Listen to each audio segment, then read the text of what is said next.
The fastest way to discover who really owns something is to close it for one morning. At exactly 6:03 that morning, the marina died. Not the boats, not the docks, not the water itself, just the road.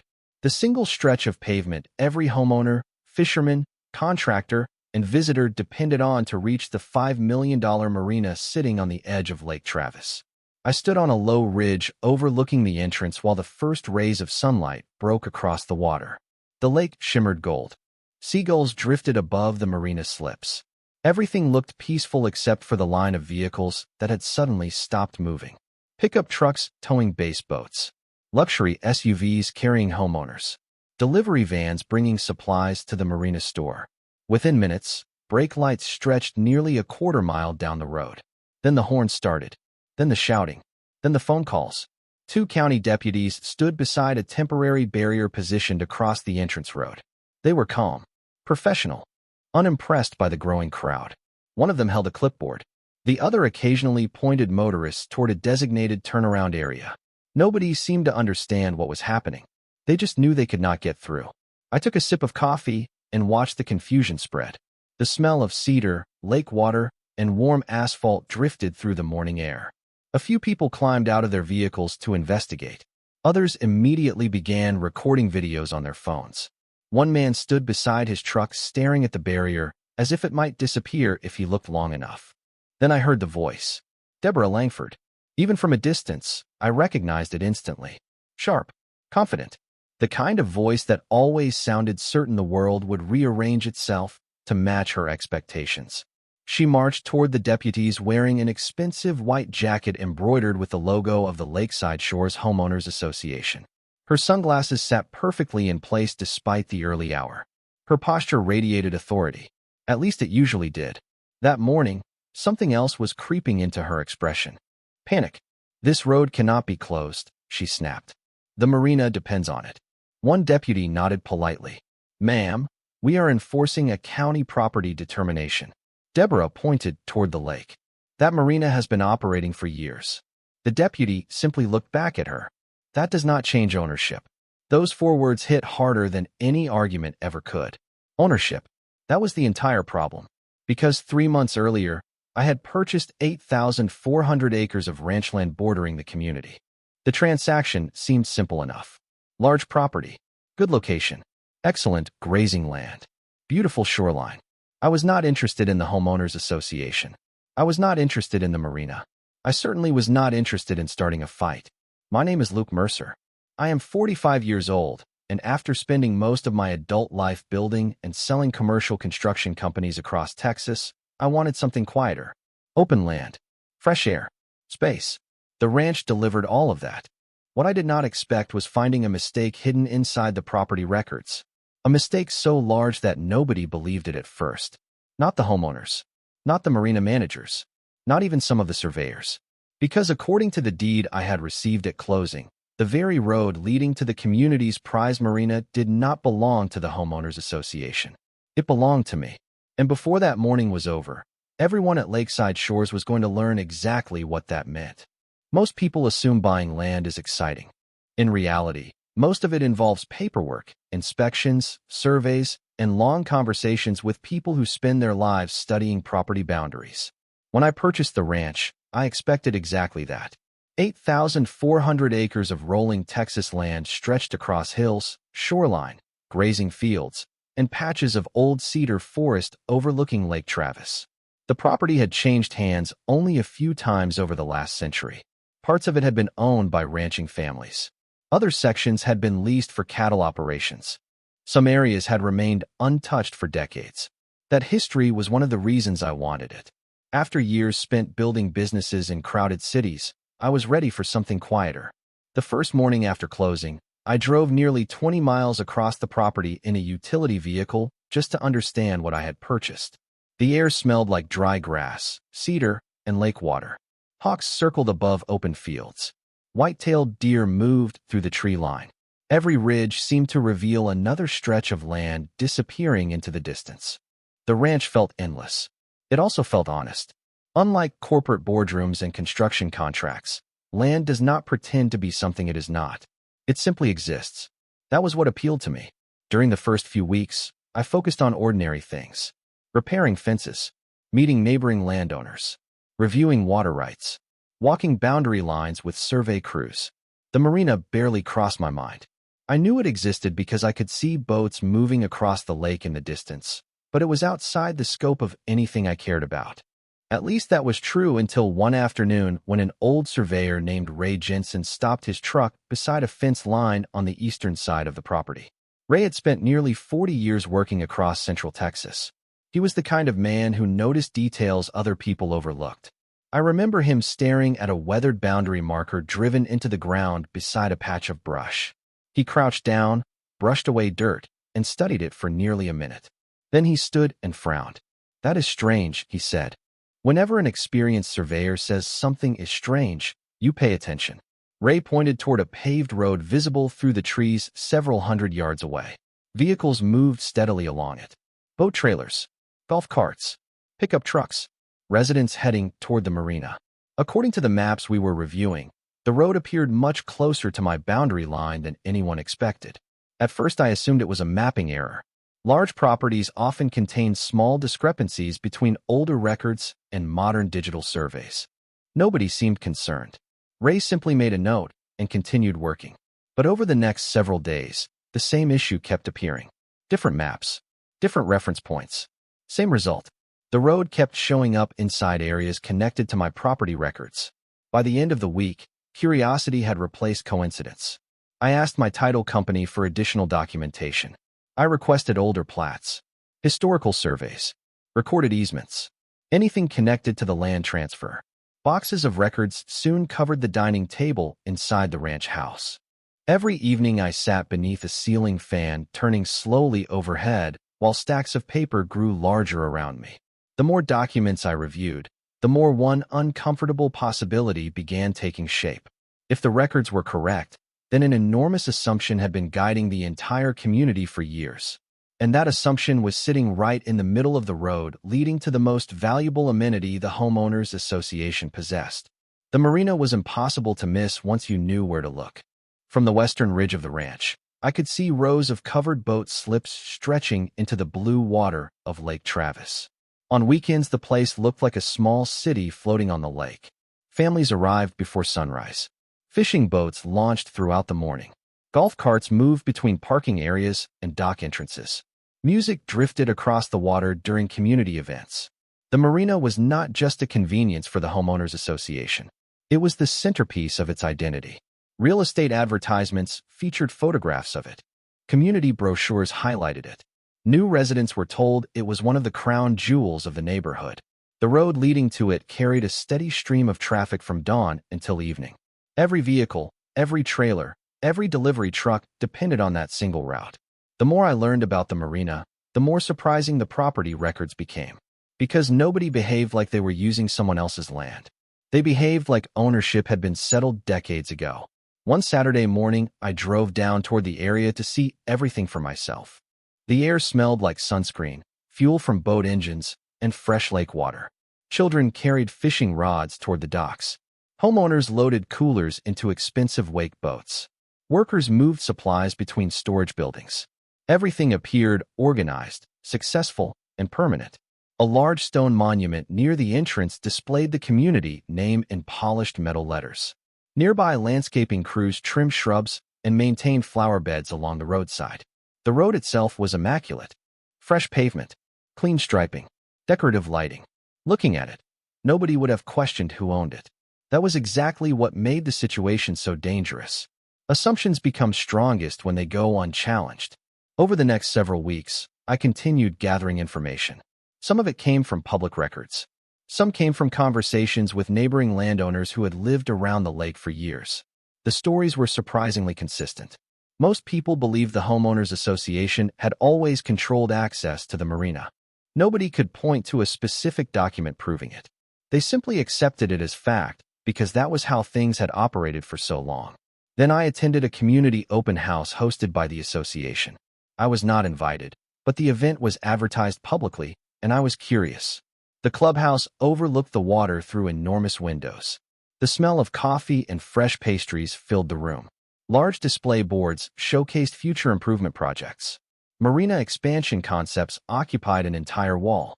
Several board members spoke proudly about investments made over the years. Then I saw her for the first time. Deborah Langford.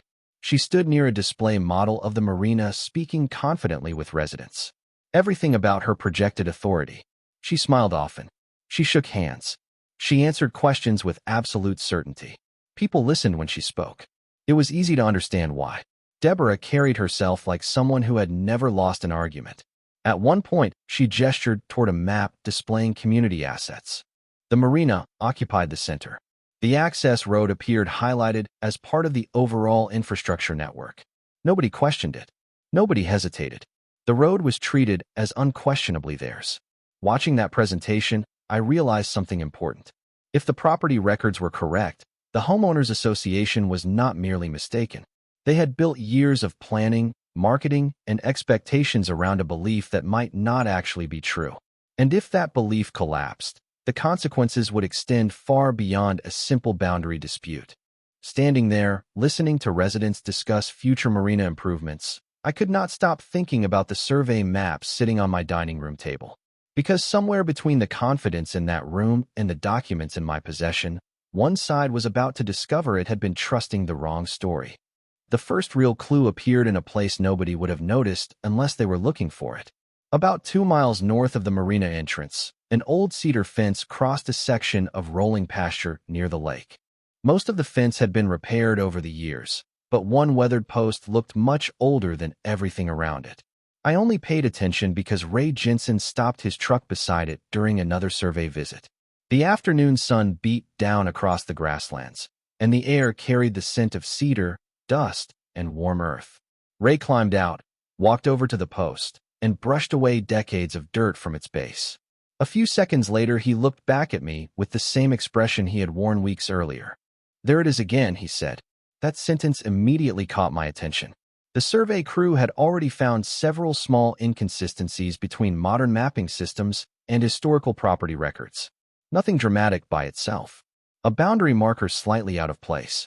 An easement reference that did not match a later survey. A line drawn differently on an updated plat. Individually, none of those issues meant much. Together, they were beginning to form a pattern. Ray handed me a set of coordinates and pointed toward the marina access road visible through a break in the trees. According to the historical markers, the boundary line appeared to travel much farther east than current assumptions suggested. Far enough east to intersect the road. Once again, the discovery pushed me to dig even deeper. Over the next several days, I hired an independent survey firm to verify everything from the beginning. They brought newer equipment, additional crews, and historical reference data dating back decades. Watching them work felt like watching detectives reconstruct an old mystery. Bright survey flags appeared across fields. Stakes were placed along suspected boundary lines. Measurements were checked and rechecked. Every evening, I drove the ranch reviewing their progress. Everywhere I looked, the evidence kept pointing in the same direction. The road remained the problem. Meanwhile, life around the marina continued as if nothing were happening.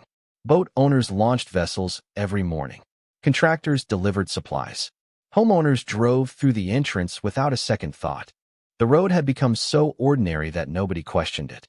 That was what fascinated me most. Thousands of people had used it over the years, yet very few seemed to know why they believed it belonged to the Homeowners Association. They simply inherited the assumption from the people before them.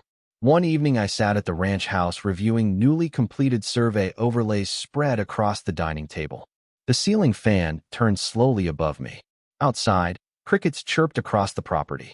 The maps showed modern satellite imagery layered over historical county records. For the first time, the discrepancy became impossible to ignore. The original boundary markers, the deed descriptions, and the survey measurements all aligned perfectly. The road fell inside the property I had purchased, not beside it, not partially across it, inside it.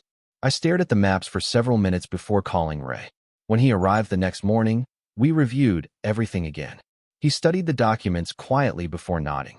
"If these records hold up under county review," he said, "a lot of people are about to have a very uncomfortable conversation." Looking back, that was the moment the story truly changed. Up until then, I had been investigating a possibility. Now I was looking at evidence. And somewhere inside the homeowners association, Deborah Langford was still presenting plans, approving projects, and talking about future marina improvements without realizing that the ground beneath those plans was already starting to shift. The first time I spoke directly with Deborah Langford, I expected skepticism. What I did not expect was amusement. By that point, the survey work was nearly complete. Multiple boundary reviews had been conducted. Historical records had been cross-referenced. The title documents matched the survey findings. Every professional I hired kept reaching the same conclusion. Before taking any formal action, I decided to do something simple. I reached out to the Homeowners Association and requested a meeting. It seemed reasonable. If a misunderstanding existed, this was the moment to resolve it. The meeting took place inside the association clubhouse overlooking Lake Travis. Late afternoon sunlight reflected off the water beyond the windows. The room smelled faintly of coffee, polished wood, and printer toner. Deborah sat at the far end of a conference table with several board members and the association manager. Large photographs of the marina decorated the walls behind them. The setting felt intentional, as though the marina itself was silently watching the conversation. I presented the survey findings carefully. No accusations, no threats, just documents, maps, measurements, historical references. I explained how the boundary markers aligned with the deed descriptions. I showed where the access road appeared within the property records. At first, the room remained quiet. Several board members leaned forward to examine the maps. One even asked thoughtful questions about the survey process. Then Deborah smiled. Not a nervous smile. Not a confused smile. A confident smile. The kind of smile someone wears when they believe they already know how the story ends. She glanced at the documents before sliding them back across the table. "Luke," she said, "that road has served this community for years." I nodded. "I understand that." She folded her hands. "Then you understand why this is not a real issue." The response caught me by surprise. Not because she disagreed. People disagree all the time. What surprised me was how completely she dismissed the evidence.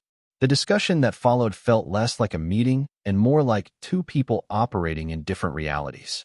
Every time I referenced records, Deborah referenced history. Every time I mentioned surveys, she mentioned community expectations. Every time I pointed to documentation, she pointed to tradition. By the end of the conversation, she seemed convinced that years of use somehow outweighed ownership records. As I left the clubhouse, I passed a display showcasing future marina improvement projects. Expanded dock facilities, additional storage structures, new landscaping plans, millions of dollars in proposed investments. Looking at those displays, I could not stop thinking about how much confidence had been placed in a single assumption. 3 days later, a letter arrived from an attorney representing the Homeowners Association. The language was professional but unmistakably aggressive. The association disputed my position. They challenged the survey findings. They suggested the matter was already settled by long-standing use. Most importantly, they gave no indication that anyone had seriously reviewed the historical property records. The entire response seemed built around the belief that the community's reliance on the road somehow changed its ownership status. That letter ended any remaining uncertainty I had about the situation. Up until then, I had hoped the evidence would encourage cooperation. Instead, it encouraged resistance. The strange part was that I almost felt sorry for them. Because the more confident Deborah became, the more obvious it was that she had never truly examined the documents herself. She was defending an assumption, not a fact. And somewhere inside the county archives, inside the surveys, inside the deed descriptions, the facts were waiting. Patient, unchanging, completely indifferent to how many people believed otherwise. After receiving the association's letter, I stopped trying to convince people and started focusing entirely on verification. Opinions had already been exhausted. The only thing that mattered now was evidence. Over the following 2 weeks, my attorney helped coordinate a formal review of every relevant document connected to the property. Historical plats, recorded deeds, survey archives, county transportation maps, utility easements, development filings. If a piece of paper mentioned the land, we wanted to see it. The process was tedious, but it revealed something remarkable. The deeper we dug, the stronger the pattern became. One afternoon, I sat inside the county records office surrounded by stacks of oversized maps spread across a long wooden table. The room smelled like old paper and air conditioning. Outside, summer heat shimmered above the parking lot. Inside, decades of property history waited inside filing cabinets. A county records specialist helped retrieve several archived development files dating back to the original construction of the Homeowners Association. Most of the documents were exactly what I expected: engineering reports, environmental reviews, utility planning documents. Then we found a set of original plat drawings that nobody had referenced during any of the earlier discussions. The drawings showed the entire shoreline development during its earliest phase. Every lot, every utility corridor, every roadway. I leaned forward and traced one section with my finger. There it was, the Marina access road. Clearly visible, clearly labeled, and even more importantly, clearly crossing property that matched the legal descriptions contained in my deed. The county specialist compared the drawings against later records and frowned. Something did not line up. Subsequent community maps treated the road as association infrastructure, but no recorded transfer document appeared anywhere in the file history. No purchase agreement, no easement grant, no boundary adjustment, nothing. It was as though ownership had simply been assumed over time. That discovery triggered additional review. A county survey examiner became involved, then a land records supervisor. Each person approached the issue independently. Each person reached essentially the same conclusion. The documentation supporting the Homeowners Association's position appeared surprisingly thin. The documentation supporting the deed history appeared remarkably consistent. Meanwhile, survey crews completed their final field work. Bright orange markers appeared along portions of the property line. Measurement reports arrived. Coordinate data was verified. One evening, Ray Jensen drove out to the ranch house carrying the final survey package. We spread the documents across the dining table while thunderclouds gathered over the lake outside. The distant rumble of approaching rain echoed across the hills. Ray reviewed the findings one final time before sliding the report toward me. "This is about as clear as these cases ever get," he said. I spent nearly an hour reading every page. The conclusion never changed. The road fell within the legal property description acquired during my purchase. More importantly, no valid recorded easement granting permanent association access appeared in the chain of title. That was the moment the entire situation shifted. Up until then, Deborah could dismiss concerns as misunderstandings. The association could argue over interpretations. Residents could rely on assumptions. But certified surveys, recorded deeds, and county archives all pointed in the same direction. Facts were beginning to align. The following morning, formal notice packages were prepared for the association, county officials, and every relevant party. Nothing dramatic, nothing emotional, just documentation. As the envelopes were sealed, I looked through the ranch house window toward the distant Marina road cutting across the landscape. Vehicles continued moving along it exactly as they had the day before. Boat trailers rolled toward the lake. Homeowners headed toward the docks. Everything looked normal. Yet beneath that normal appearance, something fundamental had changed. For the first time since buying the ranch, I knew the question was no longer whether the records were correct. The question was what would happen when everyone else finally saw them. The notice packages were delivered on a Monday morning. Certified copies went to the Homeowners Association, their legal counsel, county land records officials, and several agencies involved in property administration. There was nothing dramatic about the documents themselves. No threats, no ultimatums, just survey reports, historical plats, deed references, and formal requests for recognition of the documented boundary findings. I expected resistance. What I did not expect was how quickly the association chose to ignore the warning. For several days, nothing changed. Vehicles continued using the road. Contractors continued entering the marina. Residents continued towing boats toward the lake. If anything, traffic seemed heavier than usual. The message coming from association leadership appeared clear. They believed the issue would eventually disappear. One afternoon, I received a copy of a community update distributed to residents. The document described the property dispute as an unfounded claim and assured homeowners that marina operations would continue normally. Reading those words, I realized Deborah still believed confidence could outweigh documentation. The strange part was that some board members appeared less certain. Through conversations with neighboring landowners and a few residents, I learned that questions were beginning to circulate inside the community. People wanted to know why surveyors had spent so much time near the access corridor. They wanted to know why county officials were reviewing historical records. Most importantly, they wanted to know whether the association had ever actually verified ownership of the road. Those questions grew louder with every passing week.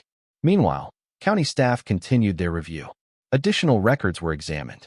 Historical filings were compared against modern surveys. Every request for clarification produced more paperwork. Every piece of paperwork seemed to support the same conclusion. One evening, my attorney called with an update. A county land records supervisor had completed another review of the chain of title.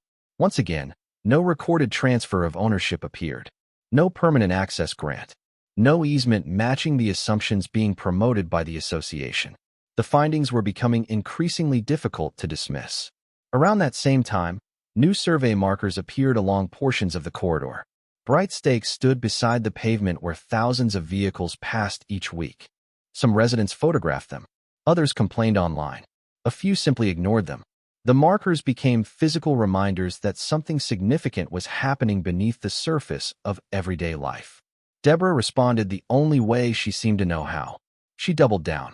During a public association meeting, she reportedly reassured homeowners that everything remained under control. Future marina projects continued appearing in planning discussions. Expansion concepts remained on display. It was as though acknowledging uncertainty would somehow make it real. Unfortunately for her, uncertainty was no longer the issue. Evidence was. By the end of the month, county officials requested a final round of documentation from all parties involved. My attorney submitted the complete survey package along with supporting deed records and historical maps. The association submitted its response as well. Then everyone waited. The atmosphere around the marina began to change. Not dramatically, subtly. Conversations grew quieter when property issues were mentioned. Rumors spread through the neighborhood. Some residents started reviewing their own documents. Others attended meetings looking for answers. The confidence that had defined the association for years was beginning to crack. One evening, I stood on a ridge overlooking the lake as the sun disappeared beyond the horizon. The marina lights reflected across the water. Vehicles still moved steadily along the access road below. From a distance, everything appeared exactly the same as it always had. Yet I knew a decision was coming. Somewhere inside county offices, people were reviewing records that had existed long before any homeowner arrived, long before the marina was built, and long before Deborah Langford ever became president. Those records were about to answer a question the community should have asked years ago. And when that answer arrived, the road everyone assumed was theirs would face its first real test. The answer arrived on a Thursday afternoon. Not with sirens. Not with dramatic speeches. Just a formal county determination supported by survey reports, title records, archive plats, and a chain of documentation stretching back decades. By sunset, copies had been delivered to every relevant party. By sunrise the next morning, the consequences began. I was standing on a ridge overlooking the lake when the first county vehicles arrived. The air felt cool and carried the familiar scent of cedar and lake water. Early sunlight reflected off the marina docks below. At first glance, the morning looked identical to every other morning. Boats sat quietly in their slips. The water remained calm. Birds drifted above the shoreline. Then the traffic started. Pickup trucks towing fishing boats rolled toward the access road. Homeowners headed toward the marina for the weekend. Delivery vehicles approached from the main highway. A few minutes later, county deputies positioned temporary barriers across the roadway at the location identified in the property determination. Everything was conducted professionally, calmly, methodically. The deputies spoke with motorists, redirected traffic, and explained that access restrictions were being implemented pursuant to the county findings. There were no raised voices from the officials. No confrontation, just procedure. What happened next came entirely from the community itself. Confusion spread first. Drivers stepped out of vehicles to ask questions. Boat owners stared at the barriers. Some checked their phones. Others called neighbors.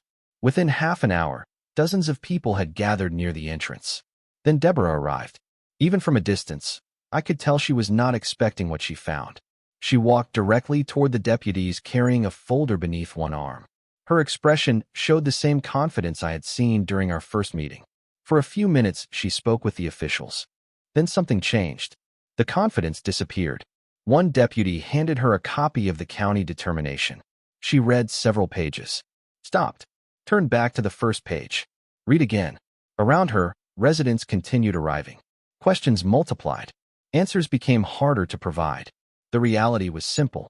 The county had reviewed the evidence and reached a conclusion. The road crossed property described in my deed. No recorded easement supporting the association's position had been produced. Until the ownership issues were resolved through proper legal channels, the county would recognize the documented property boundaries. Throughout the morning, homeowners demanded explanations from board members. Some wanted to know why they had been told everything was secure. Others wanted to know whether the association had ever verified ownership in the first place. Conversations that had once happened quietly now unfolded in public view. The marina itself remained untouched. The docks remained in place. The boats remained on the water. Yet the single road connecting the community to that investment had become the center of attention. By afternoon, local survey markers, county maps, and property records were being discussed more than the marina itself. The domino effect began almost immediately. Planned improvement projects entered review. Financial discussions were postponed. Questions about liability surfaced. Residents who had ignored the issue for months suddenly wanted documentation. Lots of documentation. The most remarkable part was how ordinary everything looked. The lake still sparkled beneath the Texas sun. The marina buildings still stood exactly where they had the day before. The road itself had not physically changed. Yet because of a few forgotten records, decades-old maps, and one overlooked chain of title, the entire community was confronting a reality it had never expected. As the sun began setting over Lake Travis that evening, the barriers remained in place. Traffic had faded. The crowd had dispersed. And for the first time since purchasing the ranch, I felt the weight of the story shifting. The question was no longer whether the documents were correct. The county had already answered that. The question now was how much the community would ultimately pay for years of believing ownership could be replaced by assumption. A year later, the marina was operating again. The boats were back on the water. Weekend traffic had returned. Families still gathered along the shoreline to watch sunsets over Lake Travis. From a distance, a visitor might never realize the community had gone through one of the most expensive infrastructure mistakes in its history. The difference was that none of the traffic crossed my property anymore. After months of engineering studies, negotiations, permitting reviews, and construction work, the Homeowners Association had finally completed a new access route entirely outside the boundaries of my ranch. The project cost millions of dollars. Additional assessments were approved.